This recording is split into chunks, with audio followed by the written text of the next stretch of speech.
young is you must be in public service not in excess of 5 years.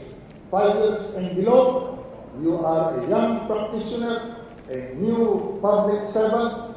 We are going to have a system where the 10 countries, member states, will choose one in their country, an outstanding young practitioner, and Europa will recognize them. Now we will use our website to also publicize their achievements, their innovations, and what has made them exceptional in their field. Okay. We also have, we understand that Europa has a very successful journal, and there is great respect for our volume of work through the years. And later on, as the chairman of the publication committee, Dr. Tan Soo Kim, will articulate, this is a continuing effort, and we are proud and happy to have very good editors and mechanism by which we have distinctive articles. However, for the practitioners, what we need is to be able to share our stories. And so we have discovered the power of stories, as inspired again by IPAC of Canada. And we are going to put online, and we have this call for stories. To log on, tell your story about, it can be an achievement, it can be an innovation, it can be a problem, we can talk about it, and discuss about it online. This is, we are initiating a call for stories that will encourage practitioners to participate, provide inspiration and insight. Now, the views from the front line, these are frontliners, people who are actually implementing public policy, are invited to participate, and we hope that we can move on. Okay, we also have a linkage with the Institute of Public Administration of Canada, and we are implementing their survey of top-level administrators. Okay, so that's as quickly as I can provide you. Now, call on our presiding officer, Mr. President, to just say a few words and maybe announce the other vice president who have elected yesterday. Thank you.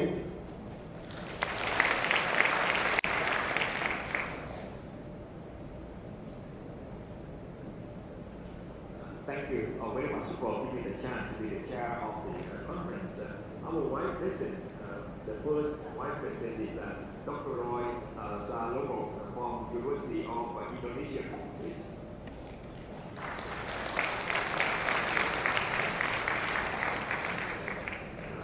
Second vice president is Professor Tatsuya Kabutan from Japan. He's the president of the local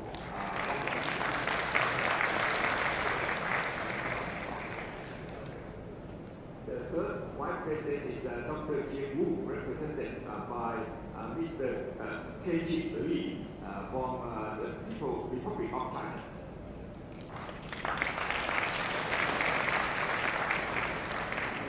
So I think all of us are hungry already, right?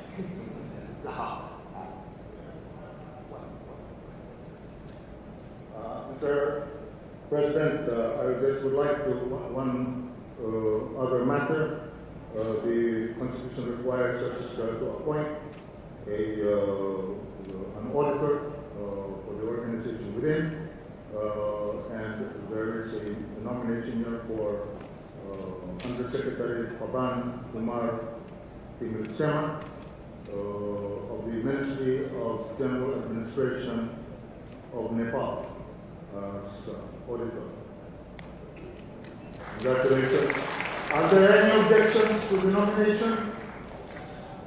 No objections. Congratulations. We thank you for your service.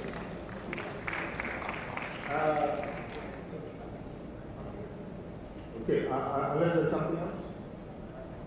We're done? Okay. Oh, messages from. Okay, we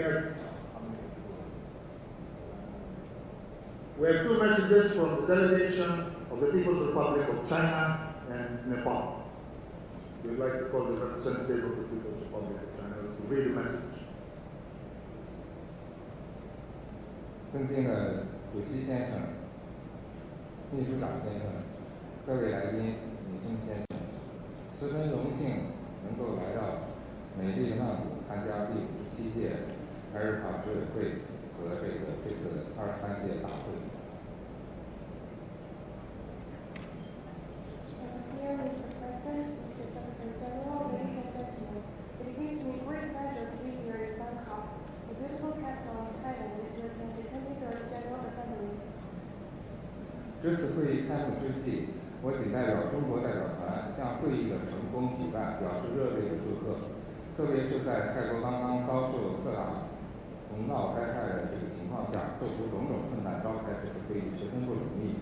我仅此特别的感谢泰国国家行政发展学院和欧日卡秘书处为会议做的精心安排和盛情款待。Despite recent floods in Thailand, this conference is successfully organized. On behalf of the Chinese delegation, I would like to extend my heartfelt congratulations on the opening of this conference, and my appreciation to NIDA and the Europa Secretariat for their thoughtful preparation and hospitality in hosting this meeting. 中国改革开放以来，中央和地方特区政府在公共管理的价值理念、政府管理体制机制完善以及依法行政等方面进行了一系列的探索、改革和创新，实现了向现代化政府治理体系的输入转变。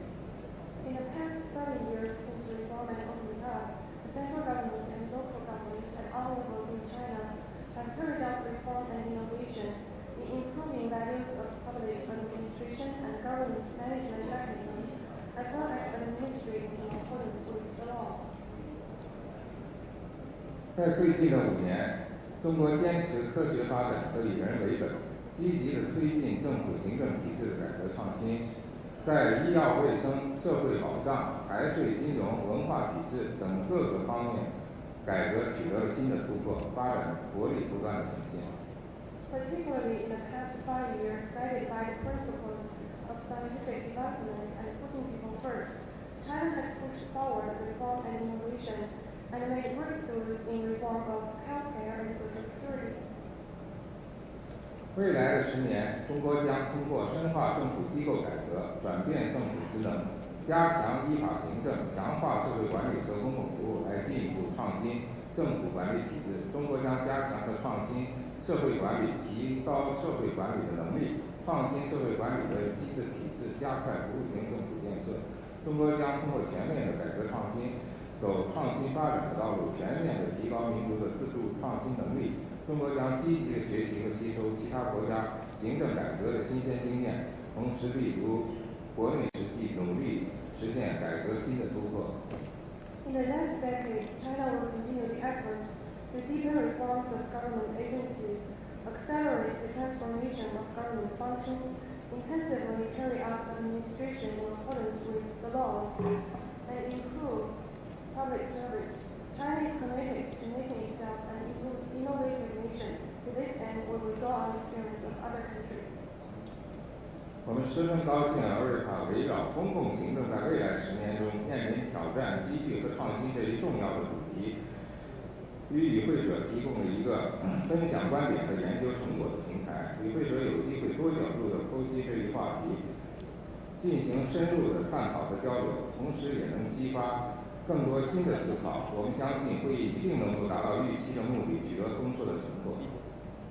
We are pleased to see that Europa served as a platform for participants to share views and research findings on the challenges, opportunities, and innovation of public administration in the next decade. It offers a good opportunity for us to conduct in-depth discussions and explore new ideas. We believe this meeting will be productive. 祝愿大会圆满成功，谢谢主席先生。I wish the conference a complete success. Thank you. 好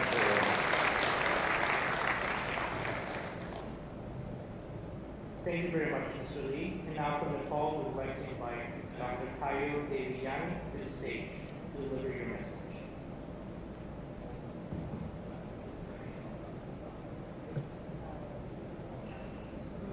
In the beginning, on behalf of Honorable Chair, Excellencies, distinguished delegates, ladies and gentlemen. In the beginning, on behalf of the Government of Nepal, my delegation as well as on my own, I would like to wish for the successful completion of the 23rd Europa General Assembly and Conference on Challenges, Opportunities and Innovations in Public Administration in the next decade. At the same time, my delegation is heartily thankful to the organizers of this august conference for providing us the opportunity to have participation in this highly valuable ceremony. Likewise, my delegation would also like to cordially express due thanks to the Graduate School of Public Administration, National Institute of Development Administration, Bangkok, for their splendid efforts to host this assembly and conference, as well as the hospitality we provided us throughout the whole function. At this auspicious moment, we feel proud of being organizer of Europa Seminar and first Asian Leadership Forum meeting in November in 2010 in Kathmandu. Of course, Europa has been performing very much conducive role for enhancing cooperation and widening network among the academics, professionals and practitioners of public administration through innovations, workshops, conferences, dialogues, etc. since its establishment. The second decade of the new millennium signals the beginning of a journey full of challenges as well as opportunities arising as the consequence of ever-increasing and accelerating pace of globalization, in which the activities of people the world over are increasingly interrelated and have mutual impact on one another.